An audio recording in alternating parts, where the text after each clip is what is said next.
know me either.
Okay, good evening, everyone, and welcome.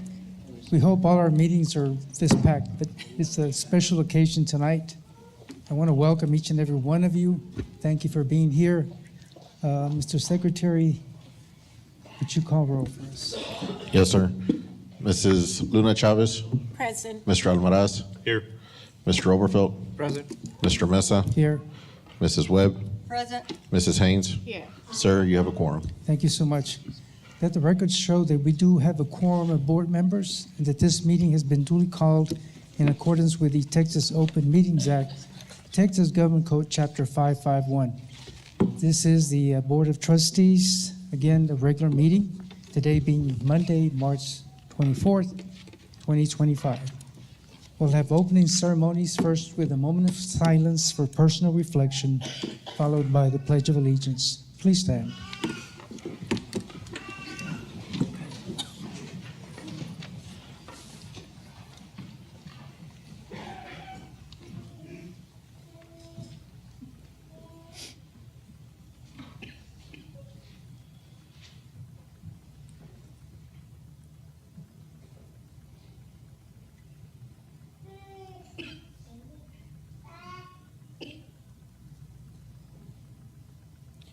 I pledge allegiance To the flag of the United States of America and to the republic for which it stands, one nation, under God, indivisible, with liberty and justice for all.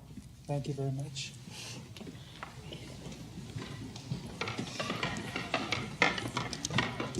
Again, it's so awesome to see all of you tonight. Thank you so much for being here.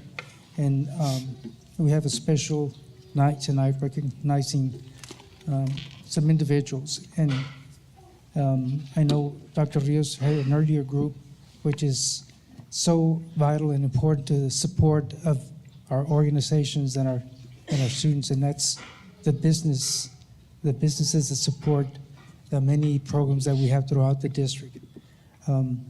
So I'll turn it over to Amy Childress with the TASB Business Recognition.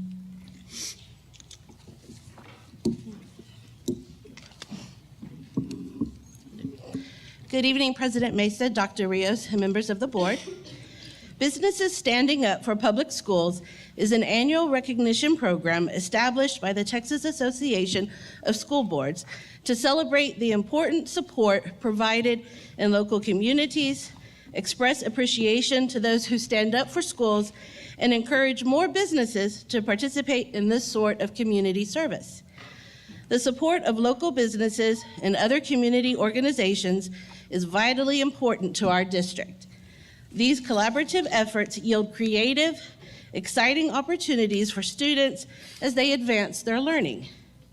The San Felipe Del Rio CISD Board of Trustees and Administration appreciate your support.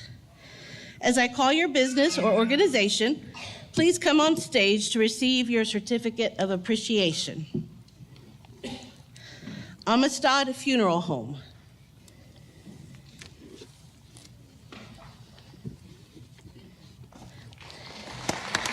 Border Federal Credit Union.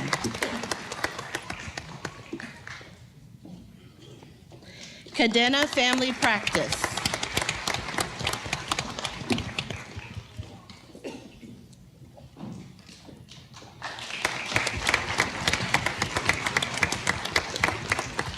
Chick-fil-A.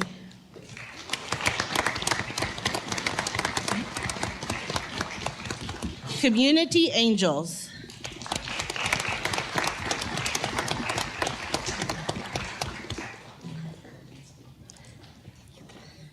Connect Del Rio.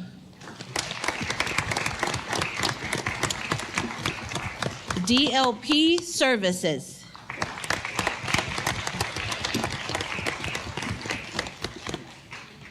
La Quinta Inn and Suites by Wyndham Del Rio.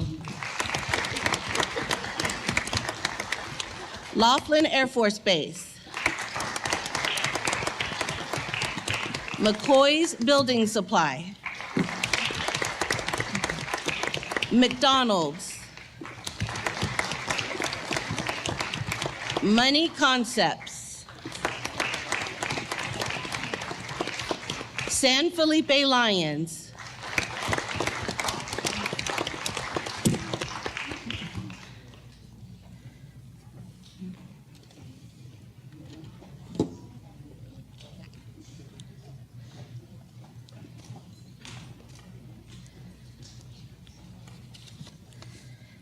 SEL Realty.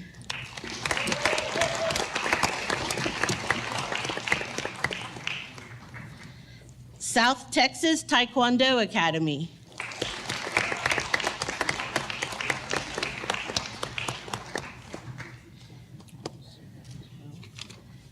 Steve Forest Ranch.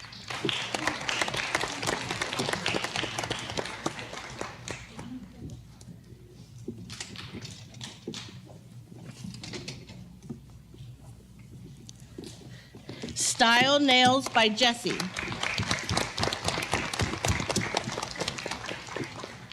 Sugar and Spice.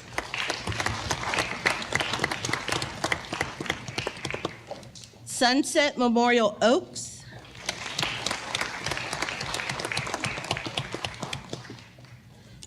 Texas Roadhouse.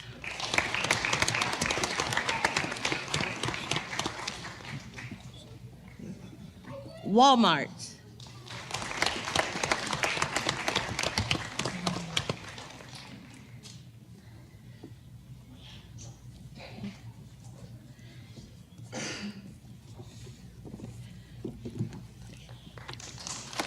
XPO Logistics, Inc.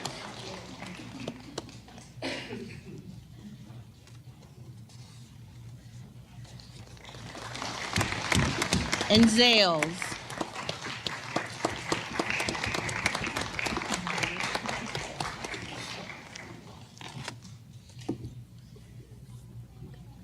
And Off-Road Recovery.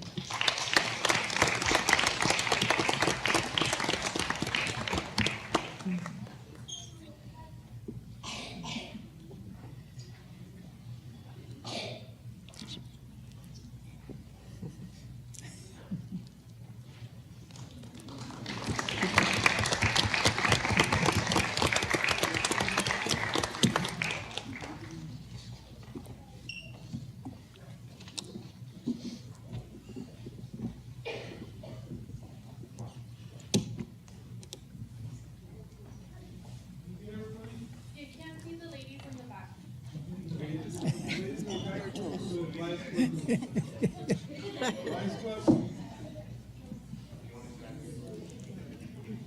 Maybe go up front.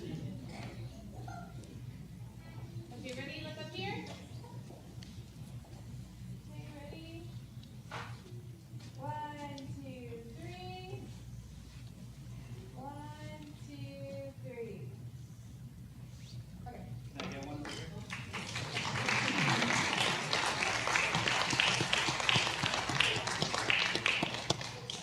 Thank you.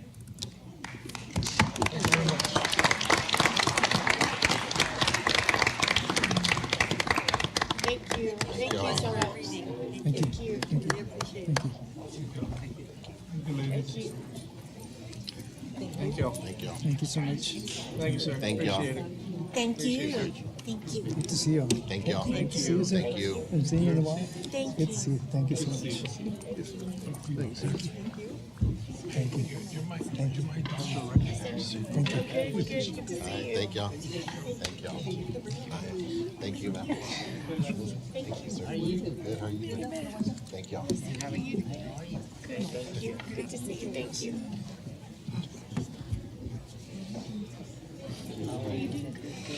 Thank you. Once again, I want to thank you for all your support throughout the years. Again, for helping us in every endeavor that we have in our district. Thank you, businesses. Okay, the next recognition that we have is item 4B on our agenda. Teacher Incentive Allotment Recognitions, Amy Childress. Good evening once again. In 2019, the 86th Texas Legislature established the Teacher Incentive Allotment through House Bill 3 to provide additional funding for outstanding educators. The teacher incentive allotment aims to support teaching in high-needs areas in rural school districts while rewarding exceptional teachers.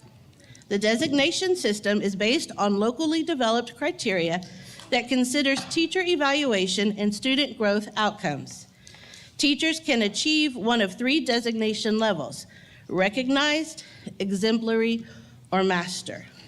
This evening, the San Felipe Del Rio CISD is proud to honor 38 teachers who have earned the recognized designation, 5 teachers who have earned the exemplary designation, and 1 teacher who has earned the master designation.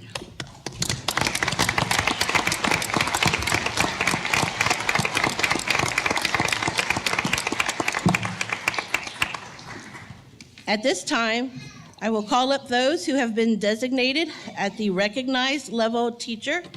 This designation indicates that the identified teacher has achieved a level of teacher appraisal and student growth performance that places them in a level commensurate with the top 33% of teachers in the state of Texas.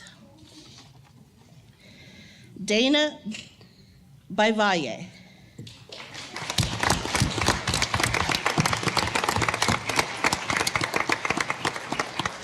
Melinda Brijalba.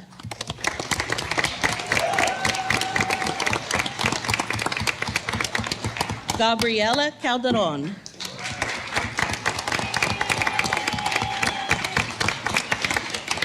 Esmeralda Cardenas. Hilda Cardenas.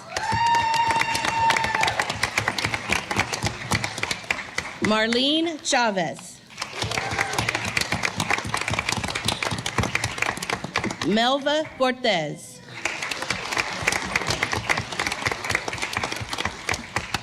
Julissa Cortinas.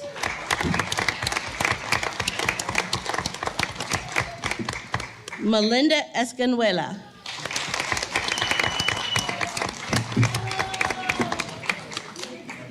Liza Fabella.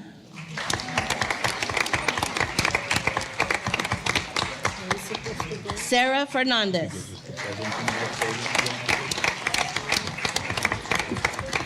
Juanita Flores. Amanda Franco.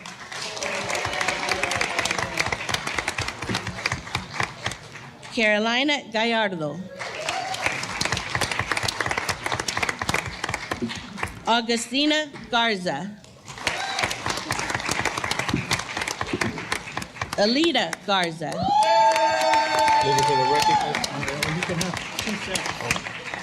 Sabrina Gomez.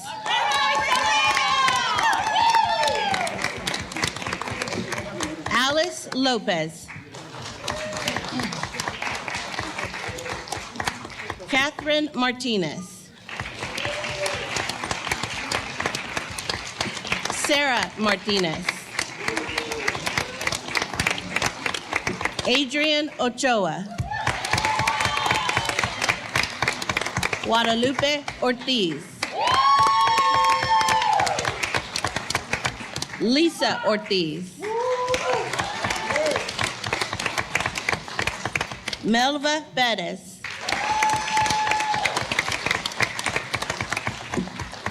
Brenda Rodriguez. Esperanza Rodriguez. Victoria Rodriguez. Victoria! Christy Sanchez. Vanessa Sanders. Janice Segura. Leslie Sorrell. Ricardo Tapia.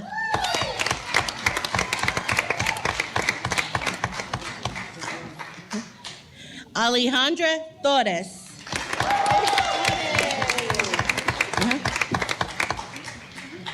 Ada Trevino.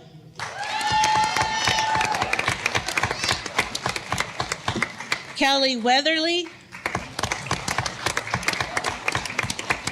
and Allison White.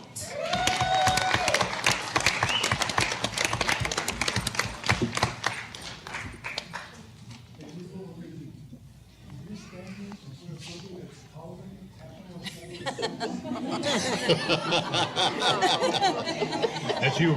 That's you. Let's go, bro. Congrats.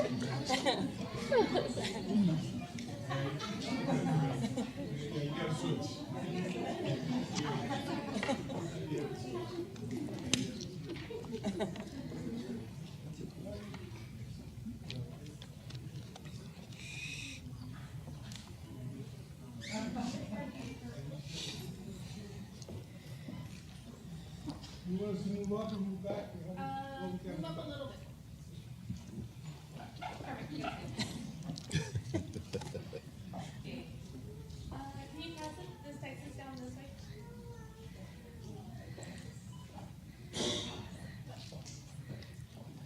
Perfect.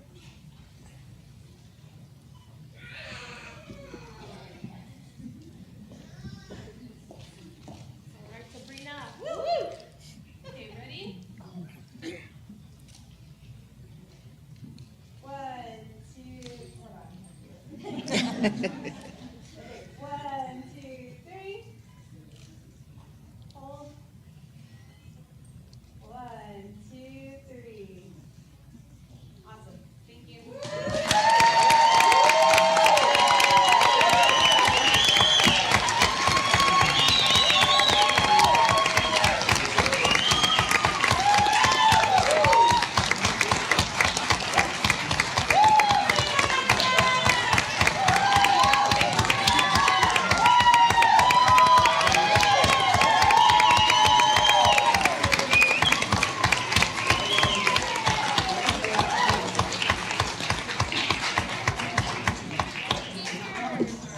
These are the teachers that are among the top 30% in the entire state.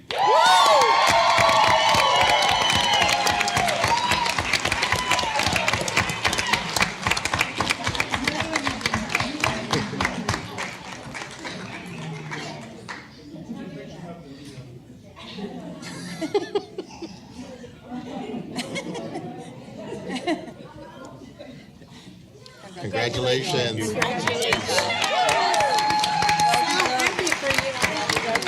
Awesome job. Congratulations. I know. Congratulations. Good. How are you doing? Good. Congratulations. Congratulations. Great job. Thank y'all. Congratulations. Very Amazing job. Congratulations. Congratulations to you.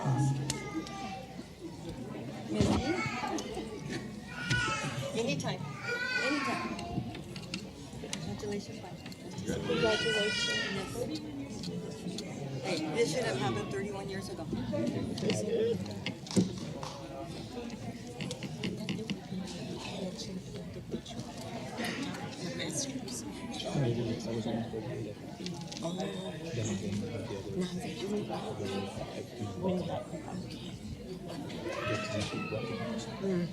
Yes. That's awesome. Wait, just one second.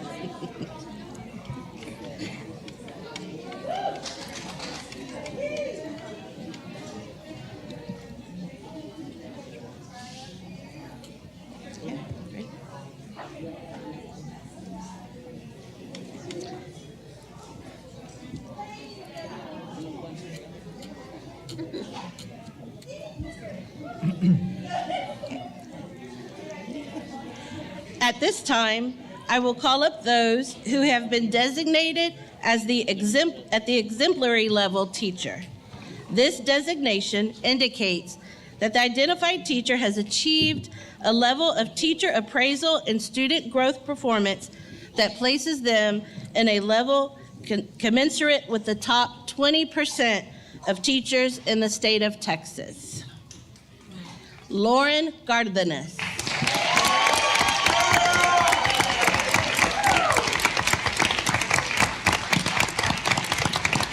Raquel Gardenas.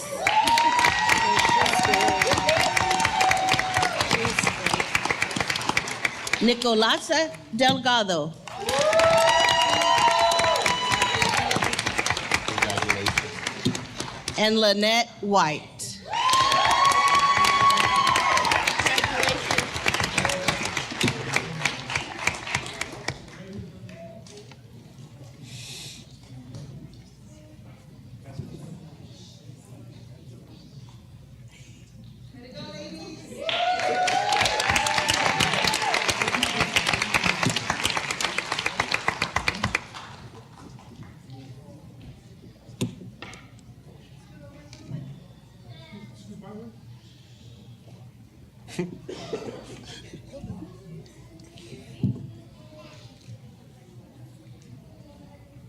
One, two, three.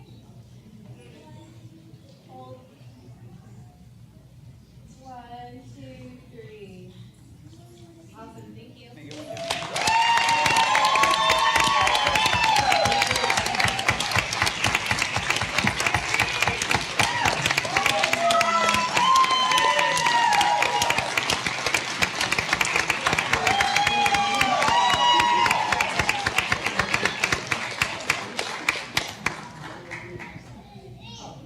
Top 20% in the entire state.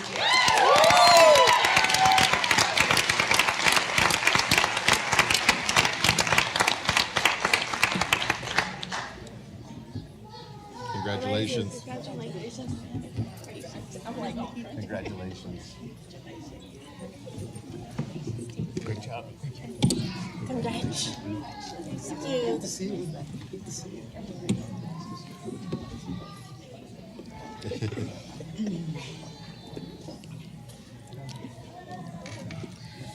At this time, I will call up those who have been designated at the master level teacher. This designation indicates that the identified teacher has achieved a level of teacher appraisal and student growth performance that places them in a level commensurate with the top 5% of teachers in the state of Texas.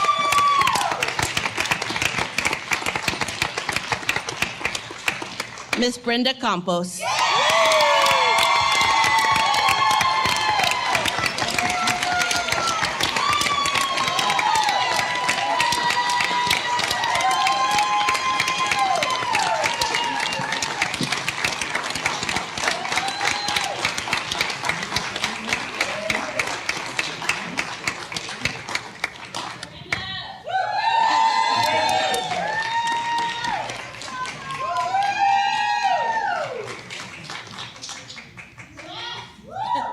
One, two, three. 1 second. Ready? 1, 2, 3. Awesome, thank you.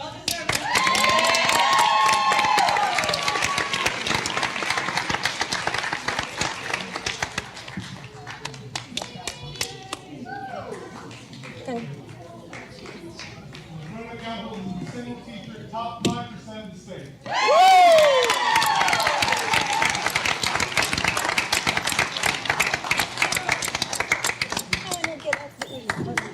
Yes. Thank you. Thank you.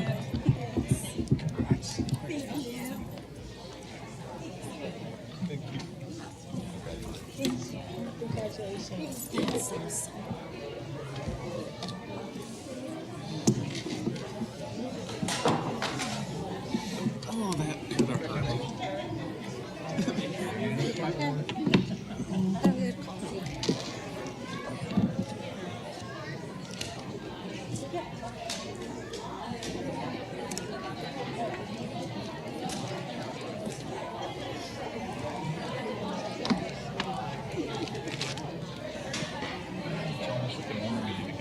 Yeah.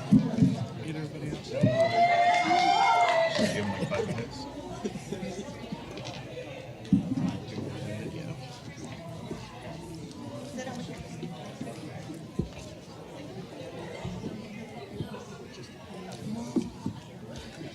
How much time do you want, sir?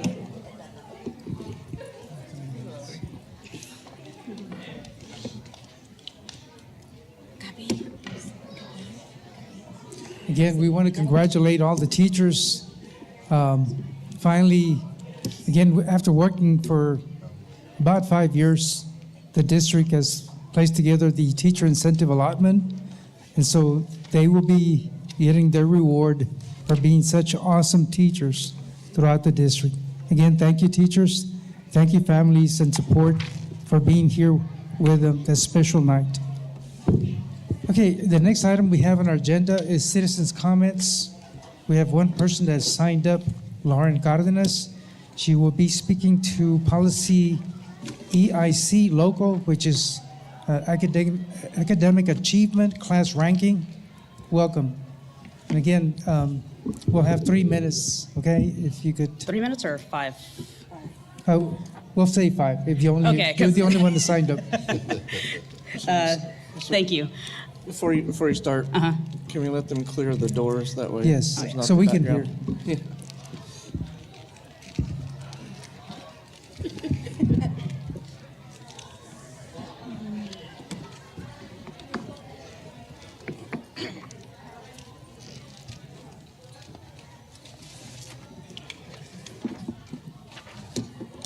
Again, some of the rules that we have, we'll listen to you. We won't respond, but we'll certainly listen to your concern. Coach McCrary taking care of it? What's the crowd? Where's the whistle?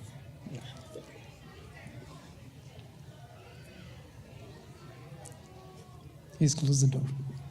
Okay. You're okay. All right. Good evening, President Mesa, Dr. Rios, members of the board. My name is Lauren Cardenas. I'm a math teacher here in our district. I am in a unique position where I have the opportunity to teach students from both DRHS and ECHS. In my 11 years with the district, I have taught almost every level of math class, from AP Calculus to regular geometry. I am speaking tonight purely as a voice for our students, past, present, and future, who deserve a class ranking system that is fair and equitable. I have been researching GPA and class ranking for many years. In the past few years, I have noticed a trend across Texas in school districts making major changes. Many have recognized the systemic inequities in their rankings and have adjusted accordingly. In my research, I had a very, very difficult time locating a district that counts almost every single course towards class ranking GPA like ours does.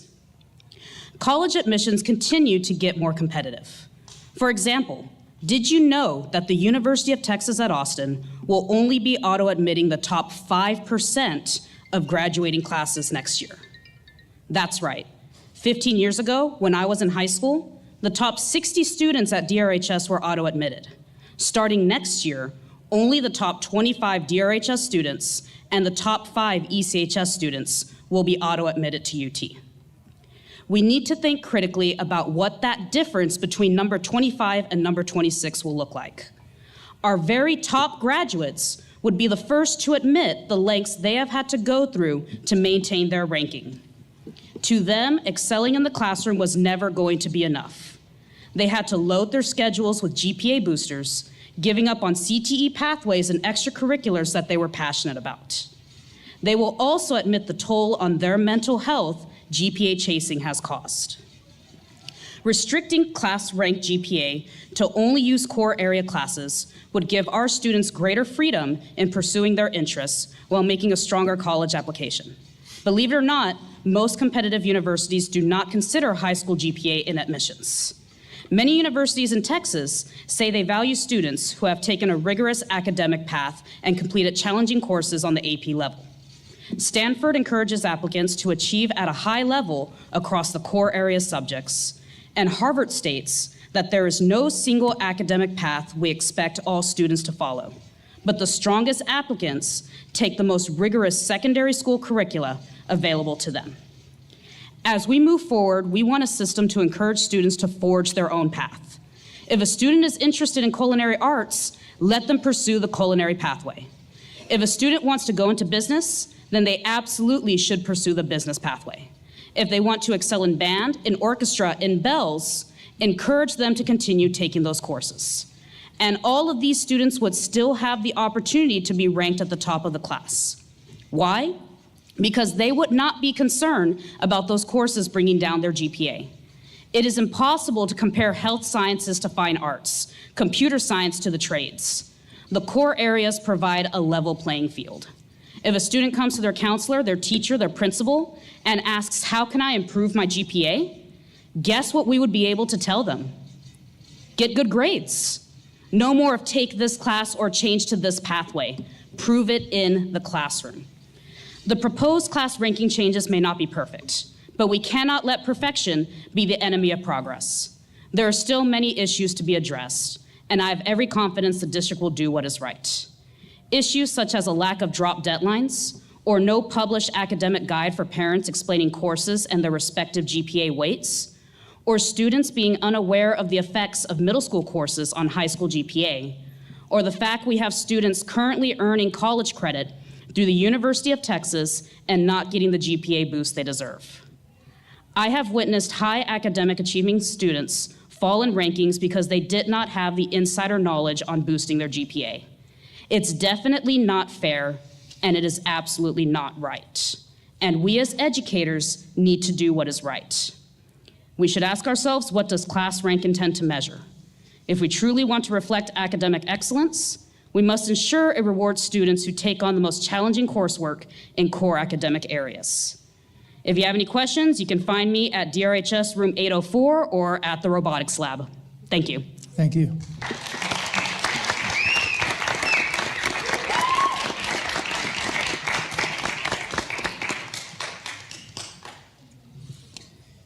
Okay, next item on our agenda is a public hearing, item 6A.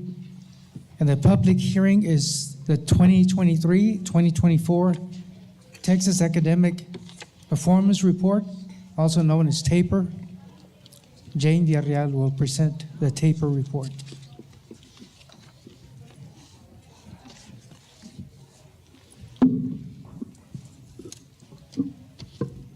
Good evening, Board President Mesa, Dr. Rios, members of the board.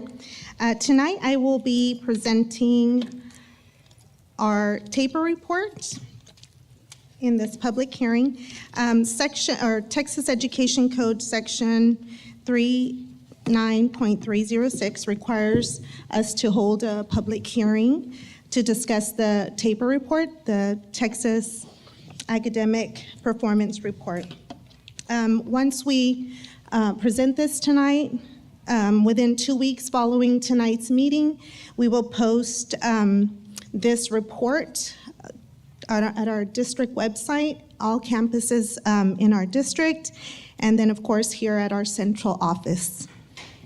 Now, a couple of things that we need to include here in our district report, and you can see here on our PowerPoint this evening, we have the glossary, and you will find that at Section C of your binder.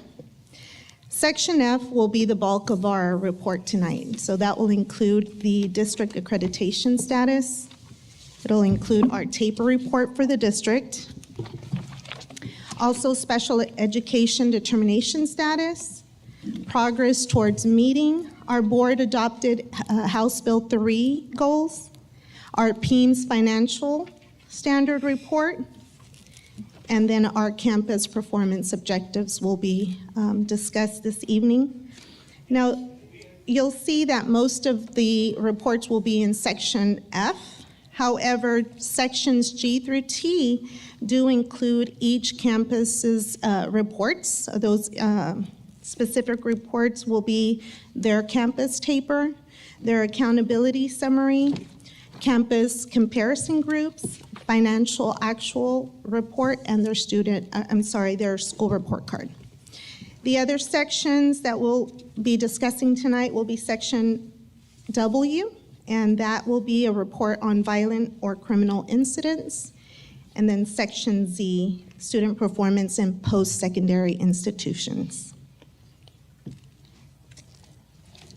So the district report is our final report for our school district. And so tonight we'll discuss 2023-24 school year performance. Again, This is not anything new. It's our final report for the year for 23-24.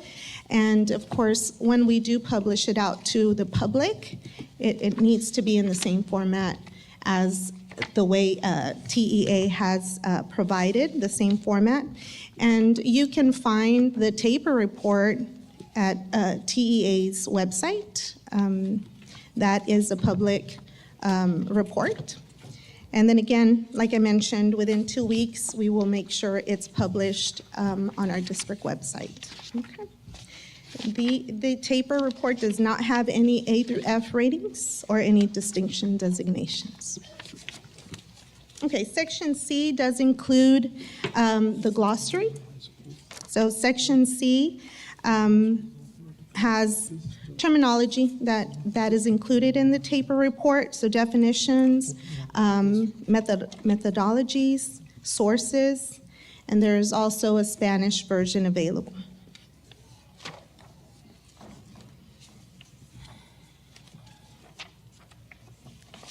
Okay. Section F will include the district accreditation status. Now, TEA usually assigns 4 accreditation statuses, which is either accredited, accredited warned, accredited probation, or not accredited revoked. Now, they take several things into consideration when they give that accreditation status, such as academic accountability ratings, financial accountability ratings, data integrity, and program area deficiencies identified through RDA. Now, again, for this school year, 24-25, as well as last school year, 23-24, there has not been an issuance of A through F ratings. Those are pending. And so as of right now, we base it off the 20-23 accreditation status, and we were accredited at that time. Okay. Now we move on to the TAPER report, and I do have a copy of our TAPER report if there's any questions in regards to any of the sections. There are 11 sections in the TAPER report. I have included our goals that we've been monitoring throughout the years. Again, the TAPER report does have 11 sections to it. There's a STAR performance, and you'll see the performance for 23 and then 24 as a comparison. You'll also see that there will be state data, region 15 data, and then our district data, along with all the sub-pops, special ed current, special ed former, continuously enrolled, economically disadvantaged, and then of course our EB current and monitored. So 3rd through 5th is bilingual, 6th through 12 is our ESL program. Okay, so there's STAR performance in pages 3 through 11. We do have STAR progress, pages 12 through 13. We have our bilingual STAR performance, 14 through 15. We have STAR participation rates, attendance, graduation and dropout rates, pages 19 through 21. CCMR information, CCMR related indicators, post-secondary indicators, student info and staff info in this TAPER report.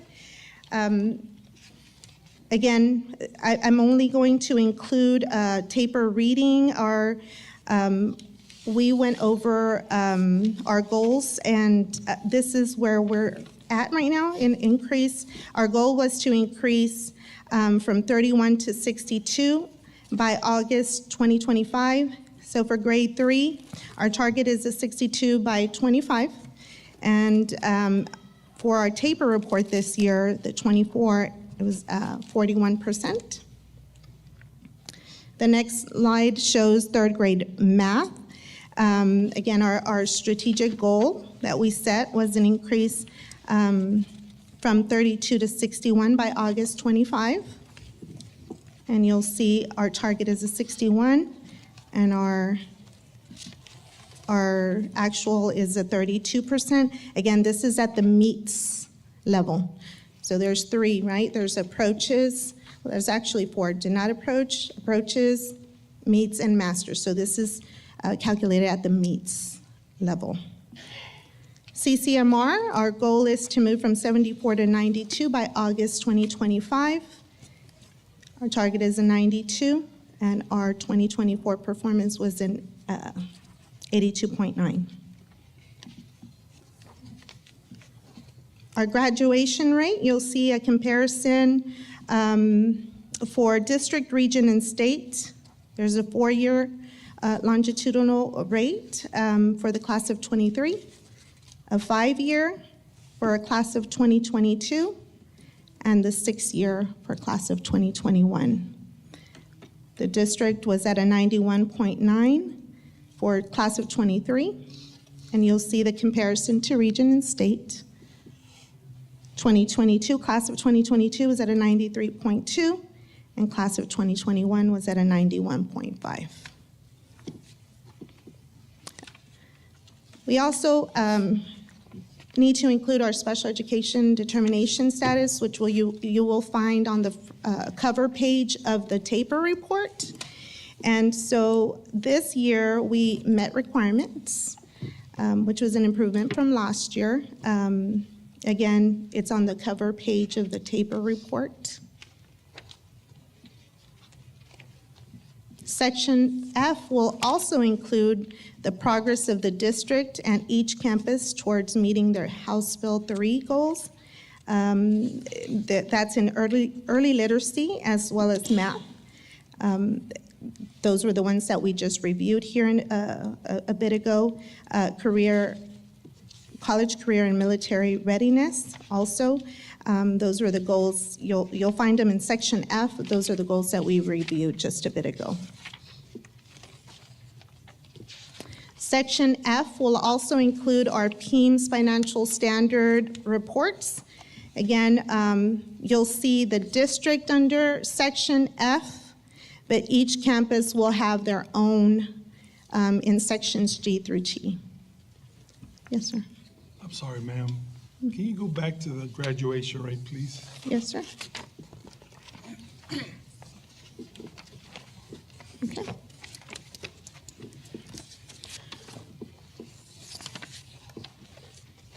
Is there a question? Or? Yes. The 4-year longitudinal graduation rate for the district is 91.9. That's what you have up there. Okay. Except that, let me just double check something here. You might just be clarifying my mistake. Give me a second. So for the district on page 19? Yes, but I want to compare that to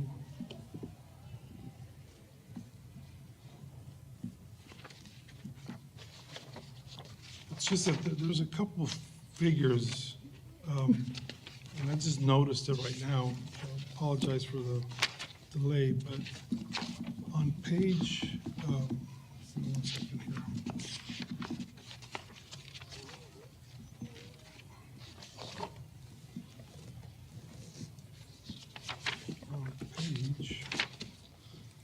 On page 21. Yes. Yes, sir. Page 21 of 21 of 33.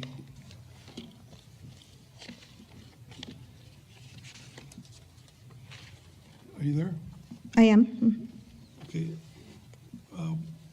What is that percentage referring to? Because it's the heading says attendance, graduation, and dropout rate.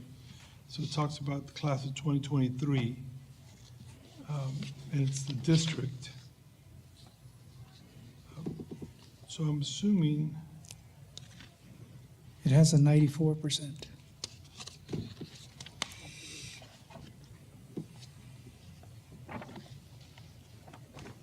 So I believe these are the different graduation diploma types, but I'd have to get an answer for you, Dr. Rios.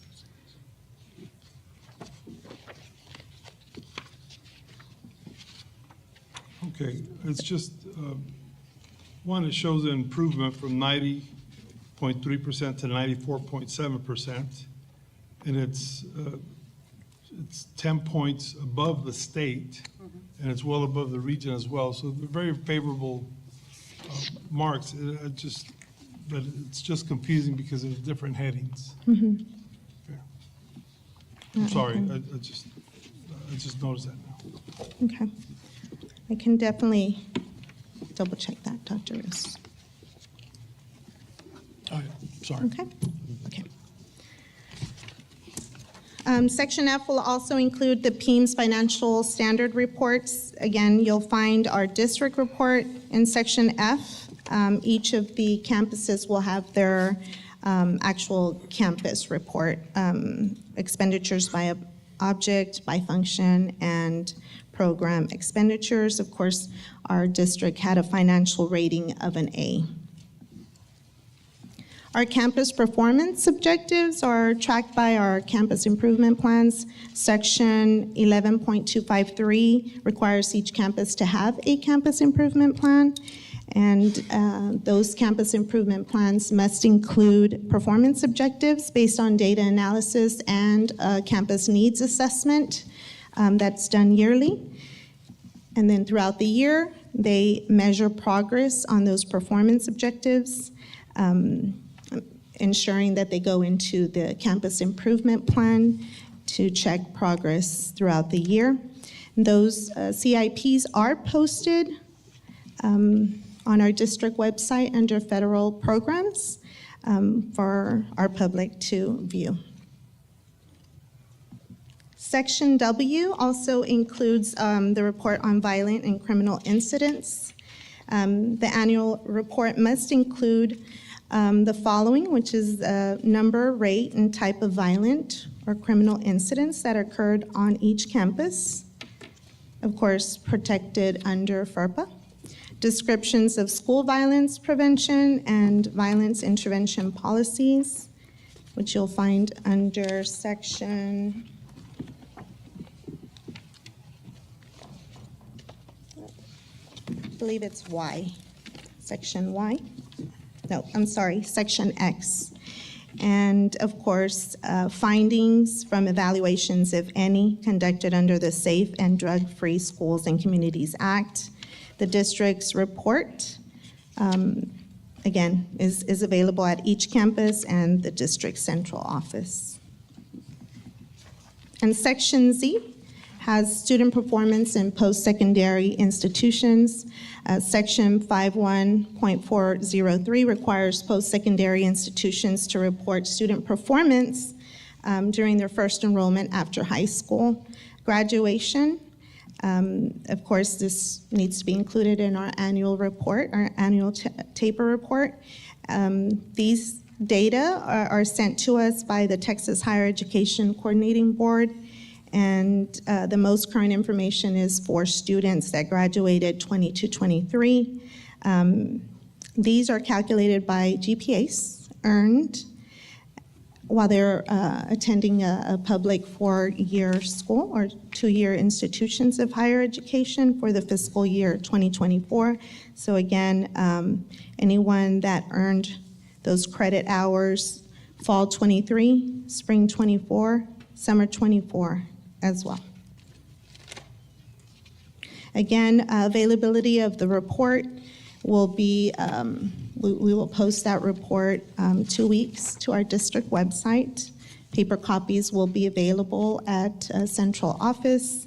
And of course, the taper report will be available at every campus.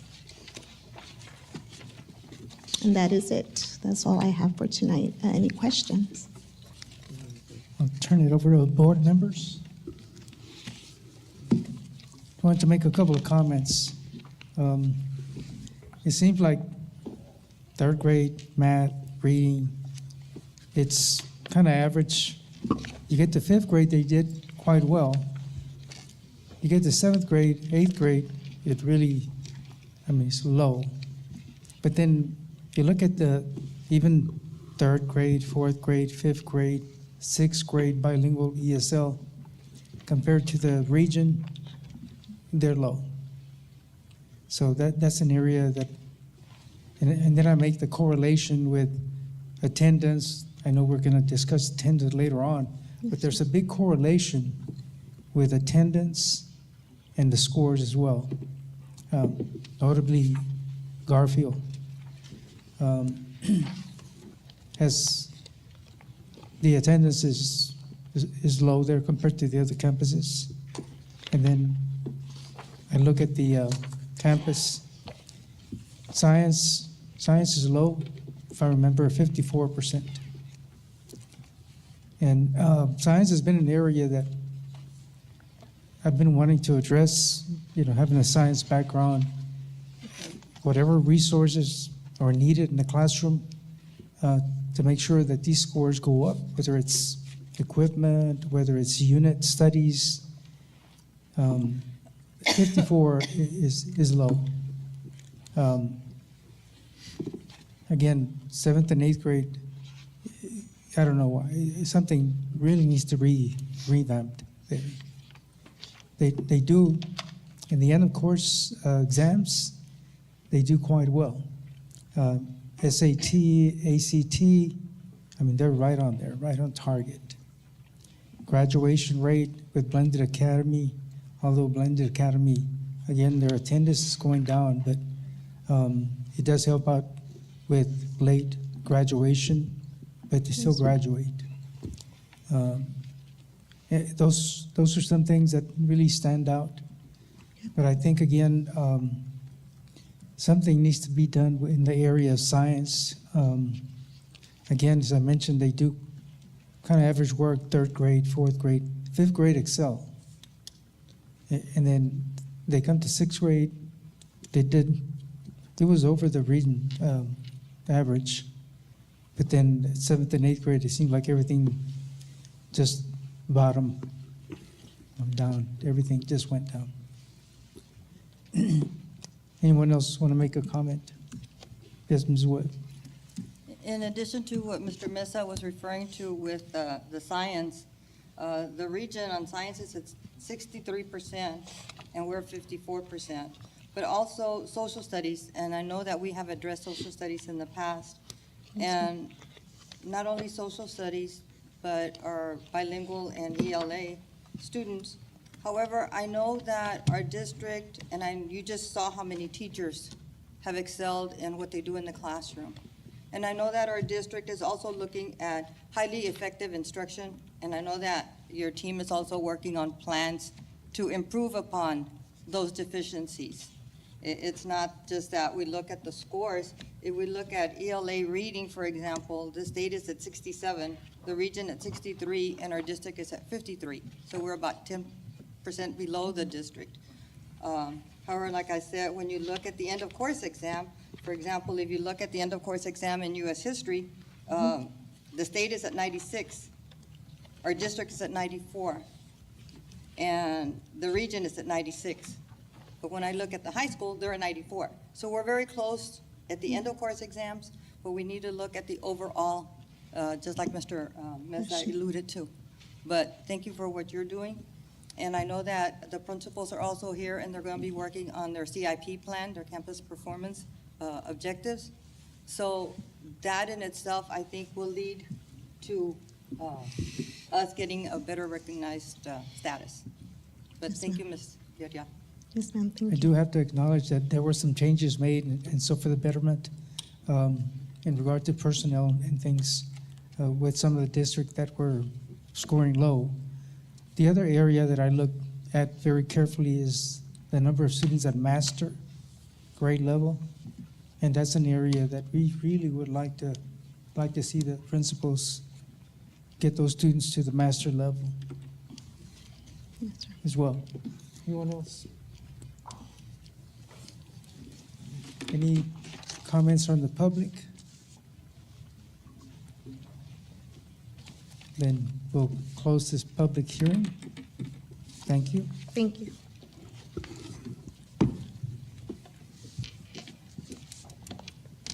Okay, next item on our agenda is reports. Item 8A, discuss survey results for the 2025-2026 San Felipe Adoro CISD school calendar.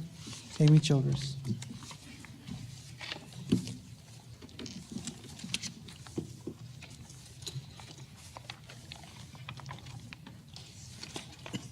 Good evening, President Mesa, Dr. Rios, and members of the board. This evening, I am reporting on these 2025-2026 school calendar option surveys that was put out. With the help of the District Planning Decision-Making Committee, we put together 3 calendar options that were sent out. All 3 calendars have these common components. These are the holidays that we had discussed earlier. The primary differences between the 3 options, both option A and option B include 5 RTI dates and have a total of 175 instructional days. Option C had 4 RTI days with a total of 176 instructional days. We had a total of 616 responses to the survey that was put out. It was administered and put out for 2 weeks. And based on the responses that we received, option A received 352 votes, or 57% of those who responded. Option B received 204 votes, or 33% of those who responded. And option C received 60 votes, or 10% of those who responded. This next slide shows of those 616 responses, the classification of the employee type that voted for each of the options. And again, as you can see, option A received the most votes. So based on the information that we received from the survey responses, later on in the agenda, we have an item where administration will be recommending the option A calendar for approval for the 2025-26 school year. Questions from board members? Mr. Alindo. Ms. Childers, first, thank y'all for bringing this forward into the District Planning Committee. As far as the survey goes, is that given to them with only these 3 options and they can put their comments on there? Yes, so we each of the 3 options are attached to the survey along with the differences and the common. And then there is an area that they can put any notes or comments that they'd like, and those were shared with you also. Okay. And I guess my point is, at what point do we take those into consideration? Because there's a lot of comments that we got on here. And it's showing what they would wish, and at the end of the day, right, it comes down to what we can work with our staff to do. But just a thought, would it be possible to do a survey beforehand to see what options they would like and present them with those options? Because some of these, there's a common consensus. It's RTI days, and then one was the spring break, right? But is it able to do something beforehand and say, what would you like to see in this next calendar? And then the committee puts it together, says this is what we're commonly seeing, that they want RTI days on Mondays, Fridays, before the break, and then give some options on that, and then they can vote on it? Because they're voting on the options that are given and not really able to, they give their input, but when is it taken into consideration? Not saying it's not, but I want to know that process, please. So, Mr. Alindo, the way it should work is that the different committees that review the calendar should be represented by every campus. For example, the site-based committee. And there is where the campuses, talk to the representatives and make those suggestions so that they can have some kind of representation. Okay. Now, I'm not going to sit here and tell you that every campus, had their people even be aware of who the representative is to make it known. But it has to happen before then, because otherwise it would be too much data. Okay. So, we just need to encourage campuses to remind teachers, hey, this is your representative, and this is a person who's going to speak up for the calendar. Because to do it, after the fact, where the comments are coming in, you're right, it's almost pointless. And really, we're just giving them another chance to be upset because, well, I made this comment. Well, you made the comment after we voted on it. So we just probably have to go back and make sure that up front, when the committee's going to get together, that every campus is reminded, if you have any changes that you want from last year, here's where you make your voice heard.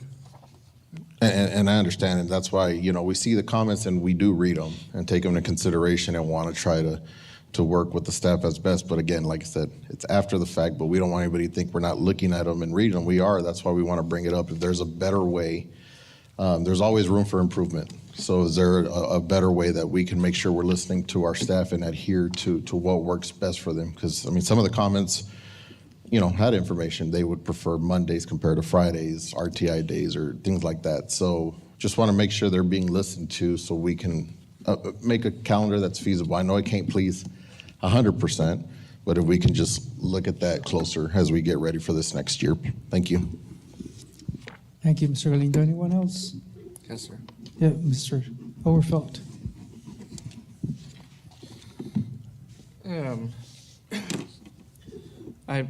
As Mr. Galindo said, we read the comments. I read the comments, and I'm smart enough and man enough to know when I probably made a mistake and recommending that or saying that, hey, let's move RTIs to Friday and stuff like that. And I did it with good intentions of trying to ensure that students were going in and not being deprived of their education more so than normal. And I particularly singled out ECHS because of what their schedule looks like, and to go in and not deny that I got popped in the mouth for some of the comments on that there. I completely understand that. And I probably made a mistake in going in and suggesting that we move it to Fridays after looking through the stuff and hearing back from the teachers that 4 or 5 days after 6 weeks does make a big difference to them. And I should have known better. Very early on, I learned not to ever make fun of a bulletin board. There and the amount of work that goes into a bulletin board for elementary schools there, because that's a very sore subject there when you bring bulletin boards up. So I admit that was probably wrong for me to go in and say that, and I regret that I did that and caused angst amongst the teaching staff there.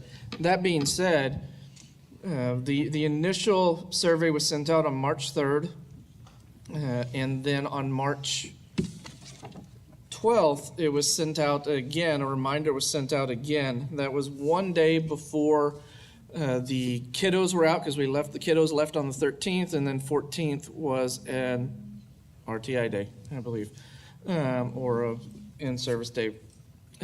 And out of that, we got, out of 1,500 employees, 616 submitted a response. That's a 41% response rate. It's probably one of the lowest ones we've seen in a very, very long time. I think that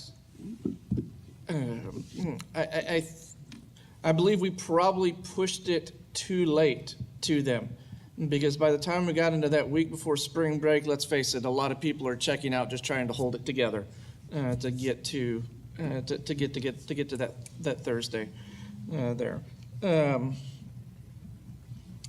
I don't know if there's a state mandated time frame that these have to be adopted by. At the risk of putting my foot in my mouth again, maybe we send it back and we send it back out with the main things that they're asking for is putting those RTI days back to, what was actually working for them, and run the survey again. As far as spring break and why it got moved up, Dr. Rios, you can answer to that as to why our spring break kind of changed, because of, our partnership with one of our learning groups there. So I don't know, that's a thought. Again, I acknowledge that I made a mistake in going in and saying, let's move it to Fridays so that certain kiddos aren't missing out on instruction, and that, like I said, that kind of set some people off. I apologize. If there was a way, if there is a way to go back and say, send it back, put everything to Monday, bring it back to us in April, and we'll be, and go from there, that would be good. But I do apologize to the teachers and staff for that suggestion. I had good intentions in heart, but it didn't go the way I thought it would. So, Thank you, Mr. Orfeld. Dr. Rios? Ms. Childers, can you bring up the survey results again between options A, B, and C? To Mr. Overfeld, I understand your concern for the good intentions. Here's an alternate solution. The option A was overwhelmingly the selected option. Okay. How about if we take it to site-based with the comments and have site-based with Ms. Adams review the comments, and then they can make a recommendation. And that way, the board can approve it today with the, provided that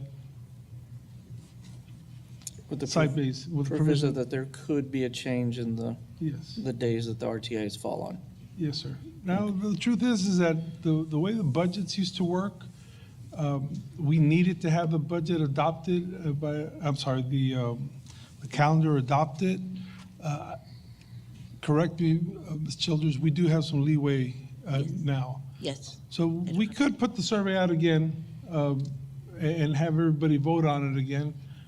But again, it's overwhelmingly option A. Another option would be to have site-based, just work it out with the representatives, and then they could tell their fellow teachers, hey, what is it that you want? And have them discuss it at the next meeting. But again, we could send it all out again. I'm just trying to move forward, whatever direction y'all would want us to take. Mr. Mesa, Mr. Overfeld. Okay. And that was my concern from the last meeting that we had low percentage of responses. And so I was hoping it'd be over 50%, but it wasn't. So whatever the board decides. Yeah, I in looking at the responses here, RTI, the vast majority of them, let me see if I can find a good one. One of them that falls on a particular Friday feels unnecessary, disrupts the flow of instruction leading into STAR. A big one in there's thank you for keeping the RTI day, so that's good. But I think the big thing is, from reading it,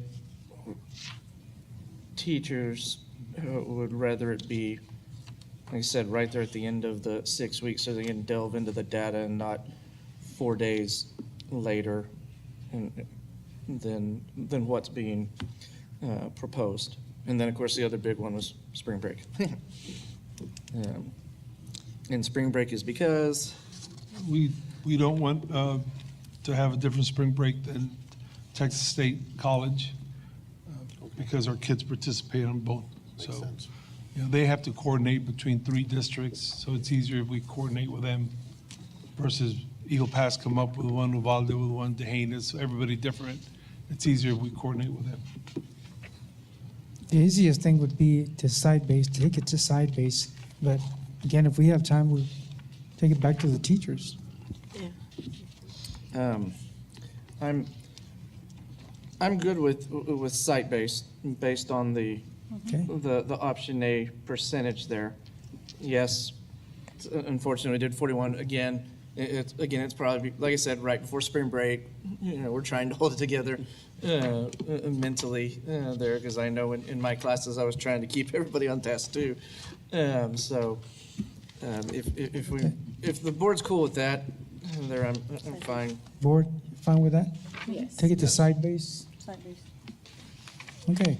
And just for clarification, so when it goes to site-based, when it goes to Miss Ruby, you'll be reaching out to each of the campus representatives, and they will ask they'll run a little kind of a mini survey amongst the campus and say, hey, do you want the RTI days back to the way it used to be, or on the Fridays, and then you'll bring us that information for addendum?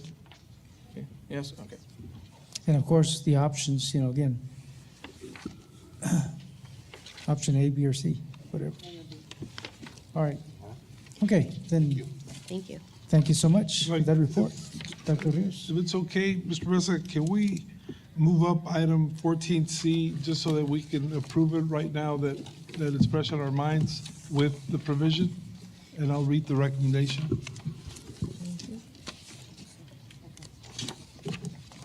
14C.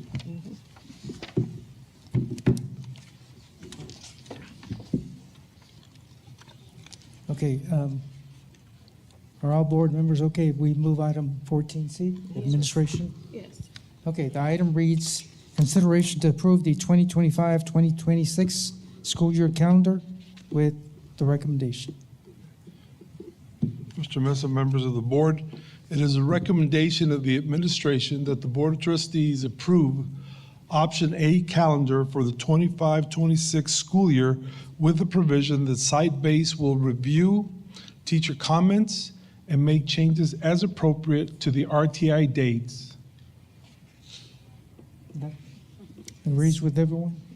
Okay, there's a motion seconded by Ms. Webb. All those in favor? Motion carries. Then we'll do that. Thank you very much. Thank you. Okay, we go to the next report. Again, item 8B, report of middle school redesign. Sandra Hernandez.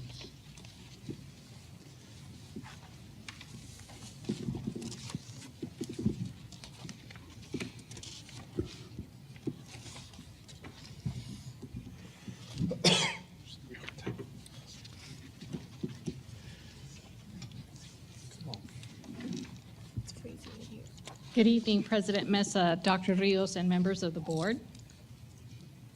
This evening, I'll be presenting to you, I believe I've got the wrong slide here, sorry.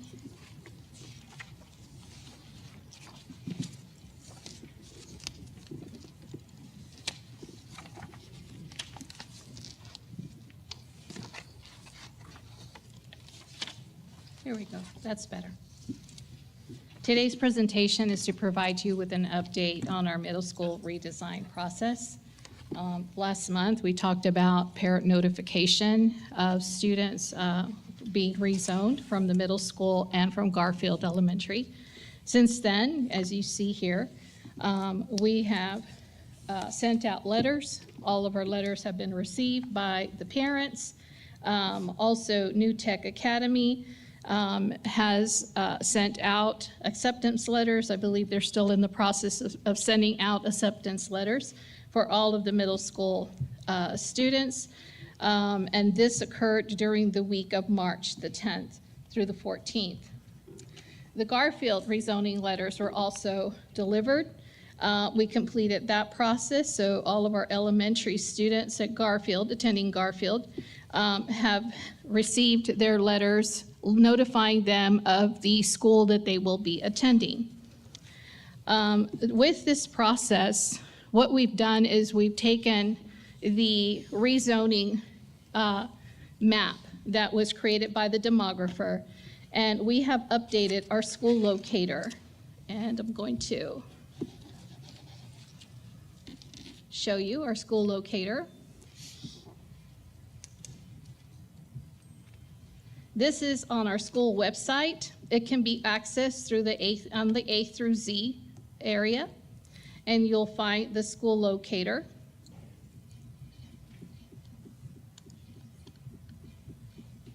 And any parent can actually go onto the website and they can locate, this is aligned to the Google Maps, and they can actually type in their street address. And I'm going to, for the sake of sharing It didn't this. show, Sandra. Excuse me? It didn't show. Okay, let me try this.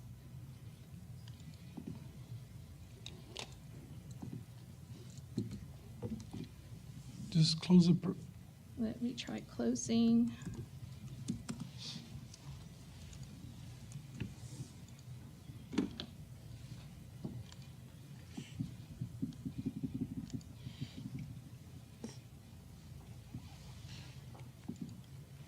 No, that's not where we want to go. We want to go to the district website. There we go. So we want to go to the A through Z. Going through the A through Z, we're going to find our school locator. Oh, it's stuck on the.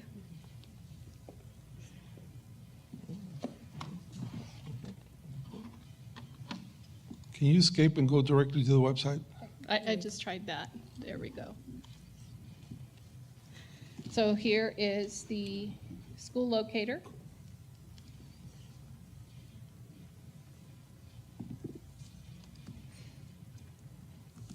And they will access the maps, and it's aligned to Google Maps.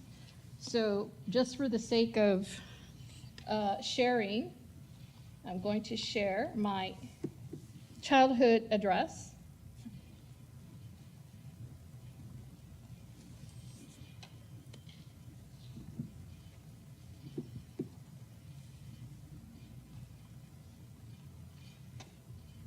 And you can type in, parents can type in their childhood address or their child's address, and this will give you exactly where the house would be, your residence will be, and you will see the zone schools. So in this case, as a child, I would be zoned to Lamar Elementary, if I was an elementary student, and Garfield Middle School, if I was a middle school student. I would be zoned to these two schools. So parents can actually go in there right now. Of course, they received their letter, but they would already know if they have an elementary child who is a fourth grader moving on to fifth grade and going on to middle school, they want to know what school they're going to be attending, they can already do this right now. And this is actually live.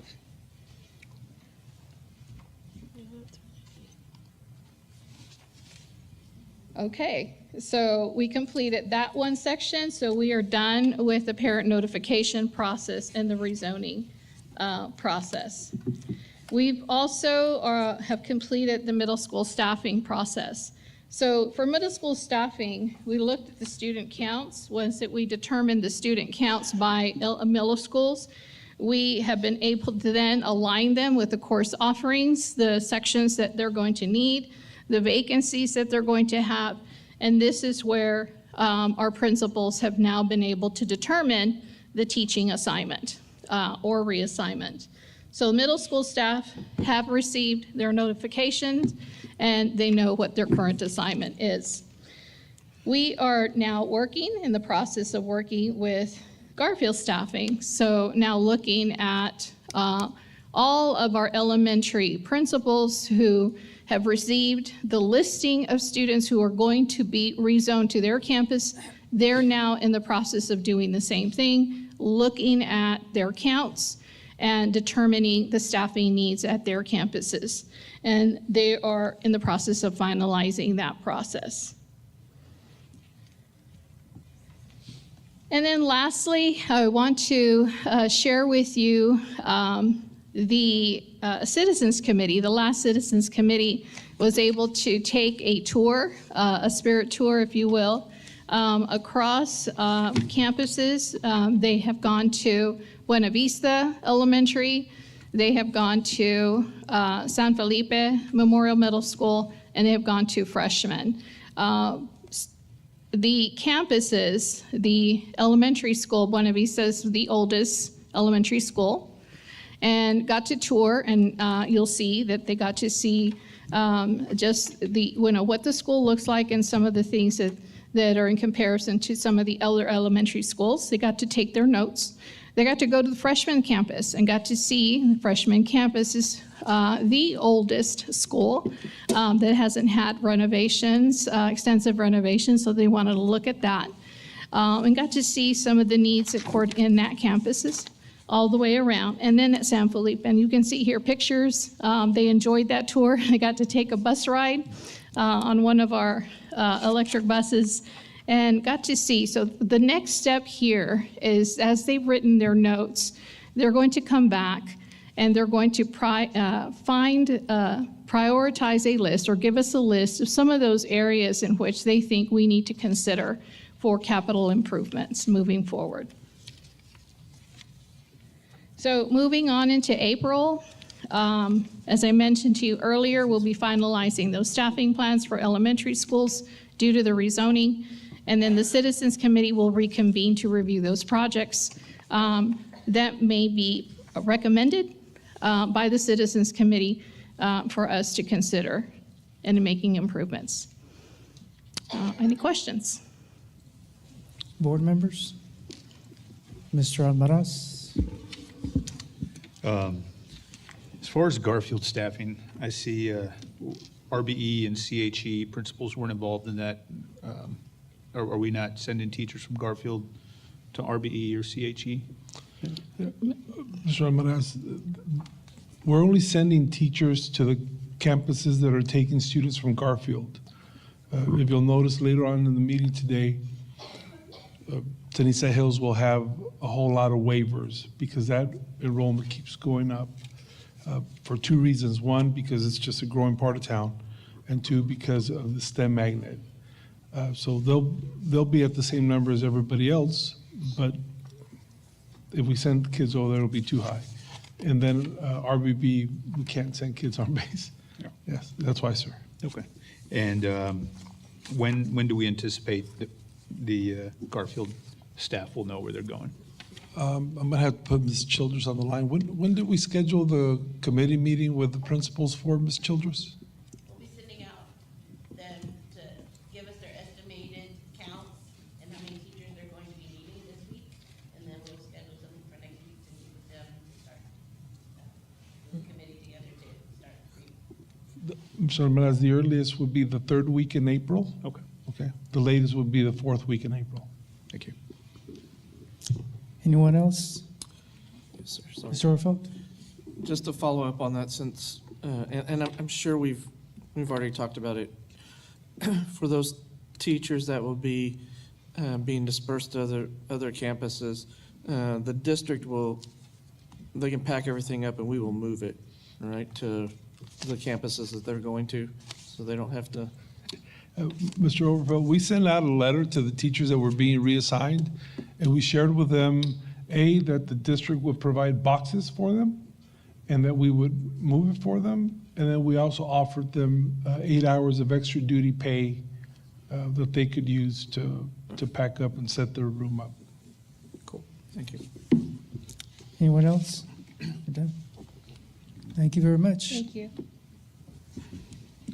Next report we have is item 8C, term for attendance and discipline report.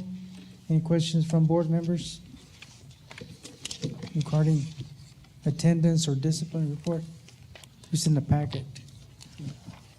Dr. Rios?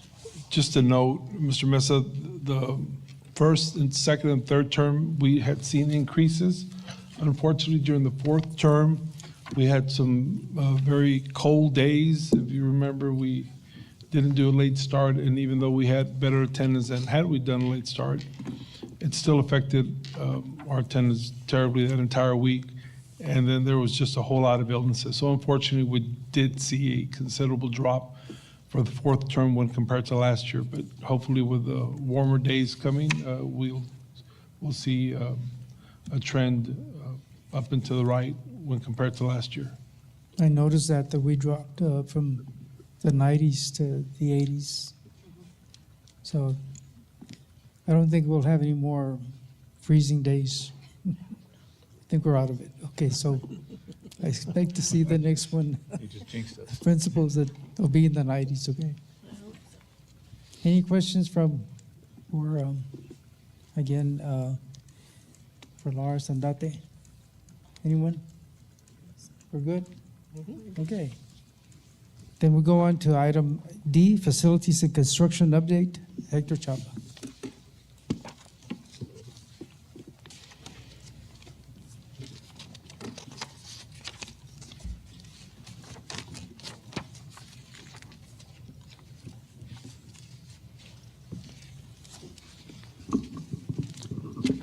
Good evening, President Mesa, Dr. Rios, members of the board. Tonight's presentation will provide an update on the ongoing Cody Ward Law renovation project, as well as the HVAC equipment replacement project. Currently, plumbing is on standby until further notice. The only thing pending on them is for staff and contractors to finish installing wall tile and floor tile so the plumbers can come back and install the fixtures. HVAC continues to progress, as well as the electrical. And also the window contractor has been installing windows on the lower level exterior windows. The painting has begun under a separate PO for just sanding the ceiling and trusses, the metal trusses.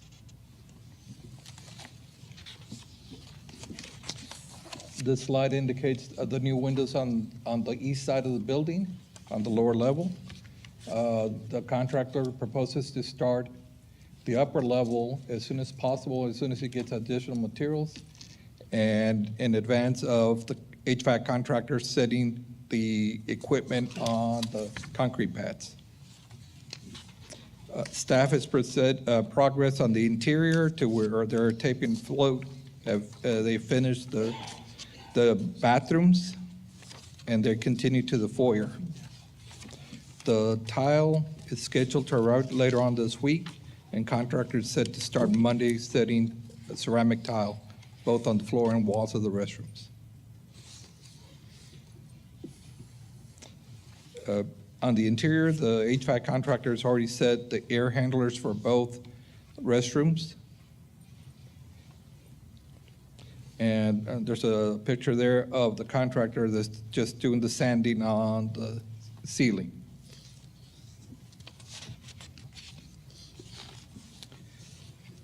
The maintenance projects are listed there. They're still being reviewed by the Citizens Committee. They're the perimeter fencing for San Felipe Memorial Middle School is out for bids right now and scheduled to be opened on April the 1st.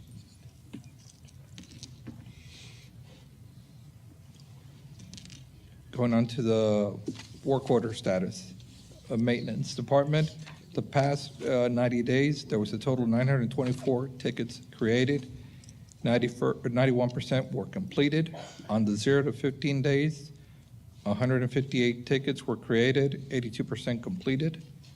16 to 30 days, 220 tickets were created, 93% completed. 31 to 60 days, 282 tickets were submitted, 92% completed. 61 to 90 days, 264 tickets were submitted, 94% completed. Technology department, for the past 90 days, 2,584 tickets were created, 91% completed. 0 to 15 days, 695 tickets created, 73% completed. 16 to 30 days, 528 tickets were created, 97% complete. 31 to 60 days, 819 tickets were created, 98% were completed. 61 to 90 days, 542 tickets were created, 99% completed. Transportation department, 303 tickets were created in the previous 90 days, 96% were completed. On 0 to 15 days, 84 tickets were created, 96% completed. 16 to 30 days, 46 tickets were created, 96% were completed. 31 to 60 days, 114 tickets were created, 96% were completed. 61 to 90 days, 59 tickets were created, 95% were completed.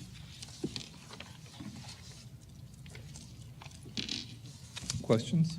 Questions, board members? Dr. Rios, or Ms. Chapa, really don't see the need anymore for the acoustical work at Del Rio Middle School. I mean, we'll have less students. Can we Yeah, use that for something else? Mr. Mesa, can you put that list back up there? Yes, Chapa? So that particular list there, Mr. Mesa, is unfortunately all of those are unfunded items right now, except for the fences. We're just aggregating the costs, and then they'll prioritize them for future projects. But unfortunately, unless it's a fence, or unless our people are doing it locally, like for example, the lights at the Student Guidance and Learning Center, they did the remodel, but they never changed the lights. So our people are doing that. That's why there isn't a cost next to it.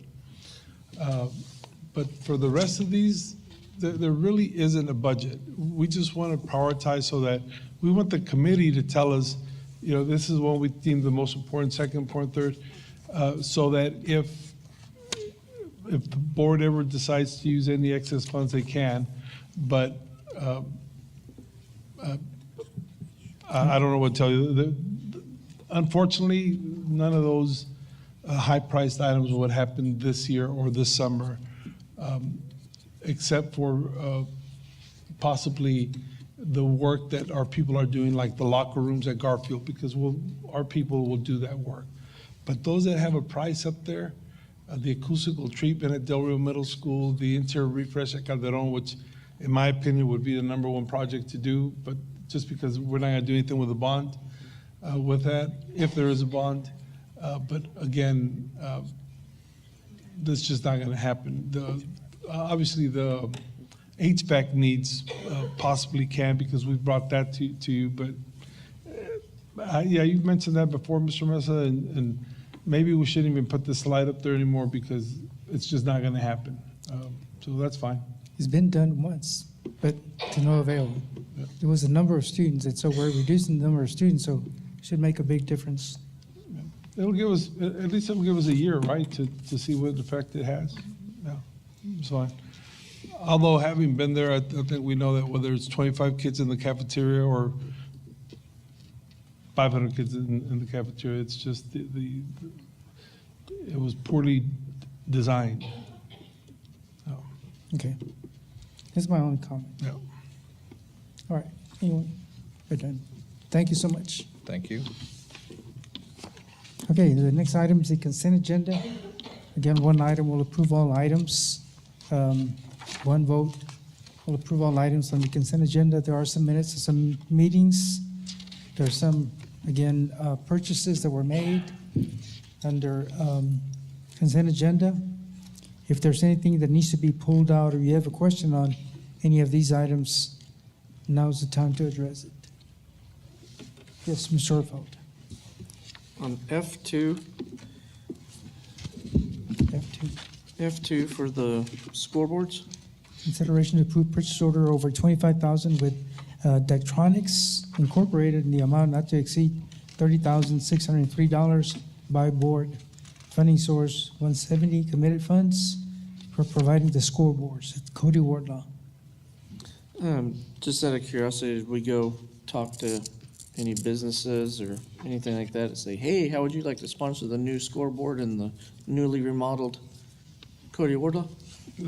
No, we haven't, but I know that Coach McCray asked if he should do that.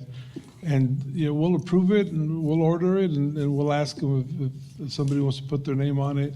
It's just, it's a little hard because, there's some people that have been loyal to the district. Cody Warlaw is going to be a big thing. Mm-hmm. And I bet the first person we go to is going to say yes.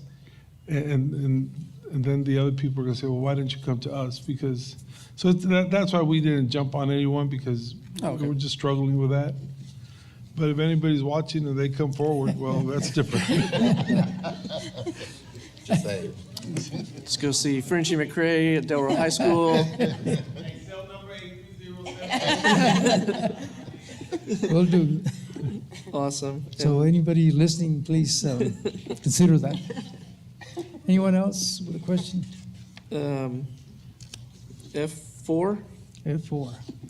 Okay, consideration to approve a purchase order over $25,000 with U.S. Armor Corporation, the amount not to exceed $46,200.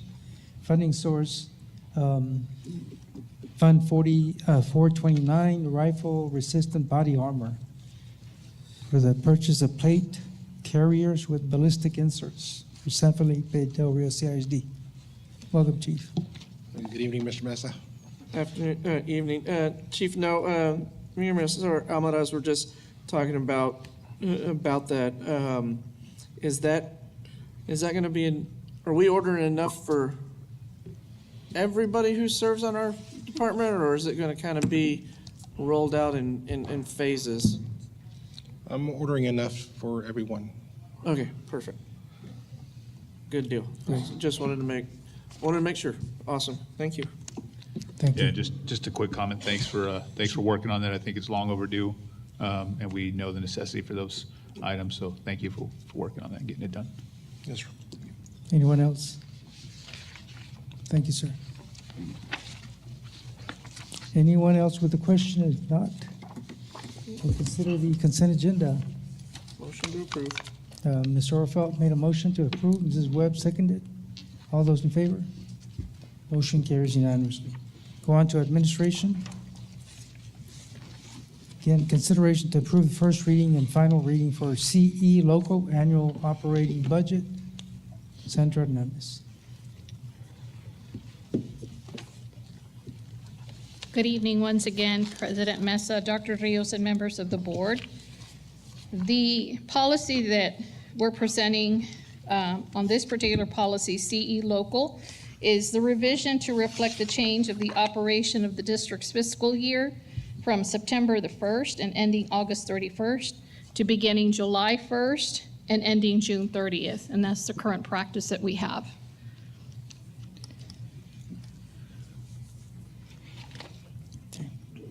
Questions?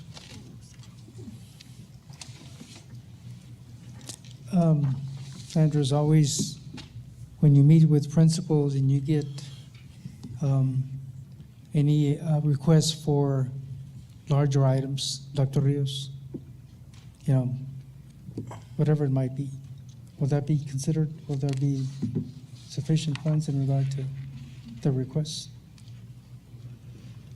Mr. Mesa, we don't know what the state's going to do in terms of budget, and we don't know how much of our excess fund balance we're going to do. So we'll take their requests, but again, it'll be something that won't be determined until after the budget is adopted, because we have to wait and see what the legislature is going to do. Are they going to be helpful, or are they not? So in all honesty, we really have to wait till July or August. And my follow-up question will be, with some of the revenue that we might recoup from the appraisal district, will that be incorporated into next year's budget?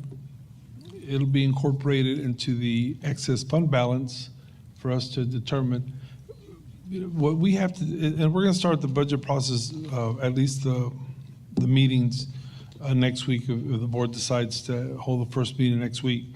But the biggest question for the Board of Trustees, in my opinion, y'all could obviously feel different, but the biggest question is, after we decide what it looks like the state's going to give us, what kind of raise are we going to be able to offer our employees? And is that going to go into the excess fund balance that we have or not? So until we have those questions answered and then have the board respond to those questions, then we'll determine how much money we have for those projects. That's why all those projects that were up there that we were talking about, different things, we can't commit to any of them until we hear from the state, and then the board decides. But I know that it's weighing heavily on the board that they weren't able to give a raise last year. And at least if I remember correctly, that was what y'all wanted to address first, so. Yes. Then any updates on the transfer of Department of Education going to the state in regard to federal money? The only update that I have heard is that the federal government intends to use other agencies as pass-through for those funds, and that they intend to continue to fund. But nothing has been put in writing. It's all rhetoric at this point. Any updates in regard to, the only thing that I've heard is special ed will be going to Department of Health and Human Services. Any other update that you know of? No, sir, and Ms. Childress and I discussed it also. We don't. Yeah, that's a big concern for me. If you know what I mean. Okay, well, keep us updated because again, there's two things happening. Again, we'll make a visit to Austin on April 2nd and 3rd. But the state is one thing, the budget of the state, and then the transition from Department of Education, which again might affect the region center and you know our trainers and so forth. So if anybody knows anything, would you please let us know as soon as possible? Yes, sir. Any further questions for Sandra? Okay. Sandra, the recommendation, please. Yes, sir. It is the recommendation of the administration that the Board of Trustees approve the first and final reading of Board Policy CE Local Annual Operating Budget as presented. With the recommendation, there's a motion from Mr. Galindo, second from Amy Haynes. All those in favor? Motion carries unanimously. Thank you very much. Item B, consideration to approve second reading of proposed revision to local policy EIC Local Academic Achievement Class Ranking. Sandra Hernandez. Thank you, sir. As you mentioned, this is the second reading of policy draft EIC Local on class ranking. During the Board Policy Review Committee meeting held last Wednesday, March the 12th, the committee members recommended additional edits from the original draft that was presented previously in the first reading. And this particular draft establishes the criteria and it simplifies the language that will explain the calculation. And you will see that you have a new copy in front of you. It simplifies. The calculation shall include the semester grades from the 4 highest yearly averages earned in the highest weighted category for English, mathematics, and science, and the semester grades from the 3 highest yearly averages earned in the highest weighted category for social studies. In addition to that edit, to that discussion with our principals, Arroyo High School and Early College High School principals, the committee recommended that we include language that would limit the changes to course selection up to the 4th week of the first grading period of each semester. So we included language in the policy that you'll see text that says the student shall not be permitted to drop or add a course after the 4th week of the first grading period of each semester. Questions?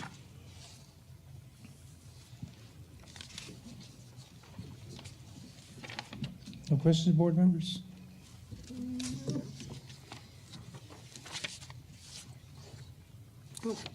No questions. Recommendation, please. Yes, sir. It is a recommendation of the administration that the Board of Trustees approve the second reading of policy EIC Local Academic Achievement Class Ranking as presented. Okay. I call for a motion. Motion made by Ms. Webb, seconded by Becky Chavez. All those in favor? Motion carries unanimously. Thank you, Thank sir. you very much. Item C, consideration to approve first reading of TASB Localized Policy Manual Update 124, affecting policies DAA, local fiscal management, CDA, local other revenues investments, CY, local intellectual property. Thank you again, Mr. Mesa. The Policy Review Committee met again on Wednesday, March the 12th, to review this series of policy updates released by TASB. The recommended revisions, to CAA local at federal awards disclosure are to align text with the updated rules regarding federal grants found in the Code of Federal Regulations. And this guidance became effective October the 1st, 2024. In CDA local, the section on sellers of investments is recommended for revision to specify that representatives with the distributors of investment pools must be registered with the Texas State Securities Board. And that is included in the text in that policy. Under CY local, that policy clarifies the circumstances under which the district's intellectual property may be used and where ownership of intellectual property lies when material is created by district employee. And this is only one part one of a group of policy drafts that were released by TASB, and these are all under the CAA, which is the financial and fiscal management as well. There was some discussion in regard to, let's see, intellectual property, which is, it's, when you read it, you understand it, that school logo and so forth, that this is school-generated, it's personal property from the school district. No one can, make T-shirts and sell them because, again, that belongs to us. Yes, sir, without permission by the district. Yeah, and so that's interesting to find out that, during COVID, for example, there were a lot of things that, masks included, that were being sold with a logo and so forth. So we call it to their attention, and they can't do that. Correct, Sandra? Correct. Okay, just so everyone will understand. So if a booster club wants to use the SFDR logo and the ram or the queen, they've got to get written permission from us to do that? They're already affiliated with the school district, aren't they? Booster clubs? That's correct. And they're 100% of their profits go for our students, so they're part of us. So if Walmart wants to do T-shirts and sweaters like they've done in the past, they'd have to reach out to us for permission. And they usually do, and they give us a small percentage of the profit. Okay, cool. Okay, Yes. no further questions? Recommendation. Yes, sir. It is the recommendation of the administration that the Board of Trustees approve the first reading of TASB Localized Policy Manual Update 124, Part 1, affecting policy CAA local, fiscal management, goals and objectives, financial ethics, CDA local, other revenues, investments, and CY local, intellectual property, as presented. For the recommendation, I'll entertain a motion. Motion made by Amy Haynes, seconded by Mr. Webb. All those in favor? Motion carries unanimously. Item 14D, consideration to approve the 2024-2030 strategic plan. Sandra Hernandez. Yes, sir. Student success is at the heart of every district, and it is the heart of every district strategic plan as well. During the team of 8, you were provided with a copy of the strategic plan, the district strategic plan, for review, and you used this during your collaboration process. At this time, the administration requests approval of the 2024 through 2030 SFDR-CISD strategic plan. Okay. Questions? No. Anyone? So everybody understands when we had the training, we had lots of discussion on that? Okay. Then, I think Becky has made a motion. Yeah. Okay, there's a motion and seconded by Mrs. Webb. All those in favor? The motion carries unanimously. Item E, consideration to approve the superintendent's evaluation instrument. Sandra Hernandez. Yes, sir. The evaluation instrument, the superintendent's evaluation instrument is aligned with the strategic plan. And so the recommendation of the administration is to approve the edits that were made to the superintendent's evaluation plan. Questions? No questions. Okay. Recommendation. Yes, sir. It is a recommendation of Board of Trustees approve the revisions to the superintendent's evaluation instrument as presented. Regards to recommendation, Mrs. Webb made a motion, a seconded by Amy Haynes. All those in favor? Motion carries unanimously. Thank you, sir. Thank you. Next item we have is Human Resources. Item 14A, discussion, possible action to approve employee job descriptions and evaluation forms. Amy Childress. Mr. Mesa, Yes. we will table until after closed session both items 14A and 14B. Okay. We'll table those items and we go on to item D, consideration to approve the submission of the 2024-2025 request for maximum class size waiver exception to TEA. Amy Childress. Good evening, President Mesa, Dr. Rios, and members of the board. On February 25th, 2025, a survey was done for class sizes, and we do have 8 classes that we are needing to submit waivers for because they did exceed the class size limit. So, questions for board members? So can you tell me the total of classrooms that are over the class limit? For this waiver, we're for 8. Let me see here. Give me this one. Total, I'm talking total. I believe this is the 4th time that we do this, 3rd or 4th time. 14. So I will have 22 total throughout the year did fall back into that we applied for earlier in the year, did fall back into within the 22-to-1 ratio. So currently, as of the February 25th date, I would have 22 classrooms that are over the class ratios. And there's no possible way of adding another teacher, Dr. Reeves? Financially, Mr. Mesa, yes. However, we have vacancies and we have the fill uncertified teachers.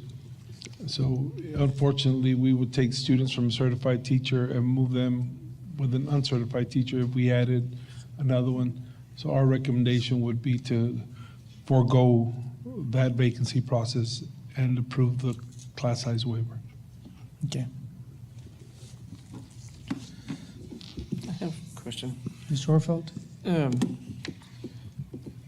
Because I have some info, I just wanted to cross-check there. For what's the max size again, as defined by TEA? So like for kinder through 4th grade, it's what? 22 22 to 1. Okay, and then 6 through 8. Is There's there no limit. Nothing after that. And then pre-K, is there a max on pre-K or a TEA limit on pre-K? Is it 22 also? It's governed Or by the lower? federal government, but at the pre-K level, we are able to use the teacher and the aide. And in that case, I'm going to say 1 to 10. Is Alana Talamantes here? Dr. Talamantes? Is it 1 to 10, Dr. Talamantes? Yes. Oh, yes, I was right. Okay, because I'm just curious, because Northside ISD, there was a story that came out this week about Northside ISD and what they're facing for next year and already starting to look at their budget. And they were talking about in kinder through 4th, they're going to go from 23 to 1 to 25 to 1, and in pre-K 22 to 1 to 25 to 1, but we'll ignore pre-K. So 23 to 1 to 25 to 1 for kinder through 4th. If they're doing that across the NISD, is that something that they have to waiver every single classroom? Or is there like a blanket thing you can apply to TEA for and say, hey, this is probably going to happen over the next year or two, and we can just blanket? The District of Innovation process allows that. As a matter of fact, the commissioner himself encouraged classrooms. A year and a half ago, I believe that Mr. Mesa and I were at the MASBA conference, and the commissioner spoke, and when they challenged him on shortage of teachers and shortage of budgets, he encouraged districts to use the District of Innovation process to increase the classroom limits at the elementary levels. So yes, sir, we could go through the District of Innovation, ask for, to waive the class size requirements, and then set our own limits. Oh, okay. So that is a possibility. Where's Ms. Hernandez? Yeah. So she would, if we decided to go in that direction, we could definitely do that. I just not ready to do that yet. Yeah, I was just curious how Northside was doing it, so I figured there would be an answer to that. Thank you. Yeah, there are a couple of things, Mr. Orfeld. Northside, their deficit budget is huge. They're losing a lot of enrollment to charter schools, and so they're having to do something drastic. I wouldn't recommend for us in regard to, again, the effectiveness of teaching kind of goes, too many students, and it's hard for the teachers to reach all students. So it's a difficult thing to decide on, but yeah. Okay.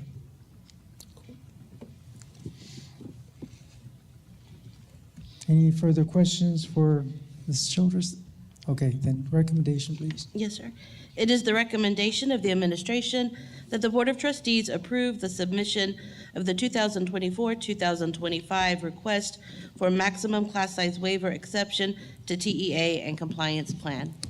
For the recommendation, is there a motion for approval? Motion made by Mr. Galindo, seconded by Becky Chavez.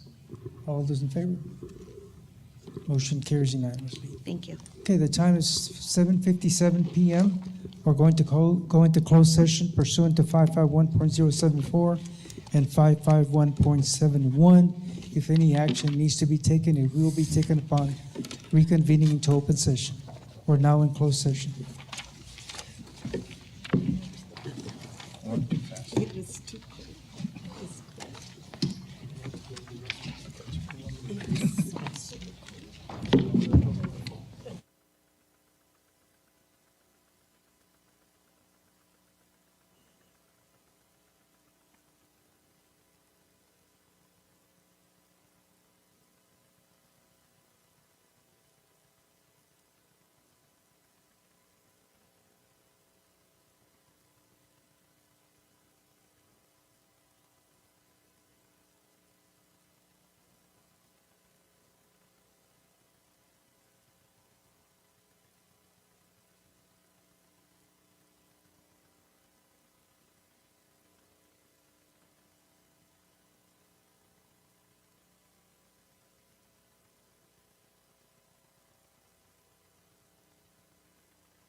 Okay, the time is 9:30 PM.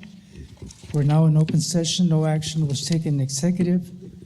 We're down to item, we had skipped that, Human Resources, item 14B, A and B. Discussion, possible action to approve employee job descriptions and evaluation forms. Amy Childers. Good evening, President Mesa, Dr. Rios, and members of the board. This evening, administration brings to you updates for the Coordinator of Fine Arts, Coordinator of Human Resources, Coordinator Human Resources Information Systems, and Coordinator Teacher Incentive Allotment and Talent Development job descriptions and evaluations. Any questions? Hearing none. Recommendation, please. Yes, sir. It is the recommendation of the administration that the Board of Trustees approve the employee job descriptions and evaluation forms as discussed. Here's the recommendation. There a motion for approval. Motion made by Mr. Galindo, seconded by Mr. Orfeld. All those in favor? Motion carries. Thank you. Item B, consideration to approve the updated 2024-2025 district compensation plan. Amy Childers. Yes, sir. We have two changes that we're bringing to you on the administrative professional pay plan. They correlate with the updates to the job descriptions, and that is moving the coordinator HRIS from a pay grade, administrative professional pay grade 2 to the pay grade 3, and the coordinator teacher incentive allotment and talent development position from a pay grade 4 to the pay grade 3. Any questions for Amy? None? Okay. You want to read the recommendation, please? Yes, sir. It is the recommendation of the administration that the Board of Trustees approve the updated 2024-2025 district compensation plans as presented. Okay, I'll entertain a motion for approval. Motion made by Mr. Almaraz, seconded by Mr. Galindo. All those in favor? Motion carries unanimously. Thank you. Okay, we'll go back to the item 18A, consideration to approve the personnel report to include the following: new hires, district vacancies, retirements, resignations. Good evening once more. It is the recommendation of the administration that the Board of Trustees approve the retirements, resignations, and vacancies and the following new personnel: Erica Hernandez, graphic design, CTE graphic design and interactive media teacher for Del Rio High School. Read the recommendations. There a motion for approval. Amy Haynes, seconded by Mrs. Webb. All those in favor? Motion carries unanimously. Thank you very much. Item B, discussion, possible action to approve district contracts, teacher contracts. Amy Childress. Yes, sir. It is the recommendation of the administration that the Board of Trustees approve the teacher contracts as discussed in closed session. Questions for Amy? None? Recommendation? No questions? No. Motion for approval? Motion made by Amy Haynes, seconded by Mrs. Webb. All those in favor? Motion carries. Thank you. Item C, discussion, possible action to approve administrator and professional contracts. Amy Childress. It is the recommendation of the administration that the Board of Trustees approve the administrator and professional contracts as discussed in closed session. Any questions or discussions? None? Then, okay, Mr. Almaraz made a motion, Becky Chavez seconded. All those in favor?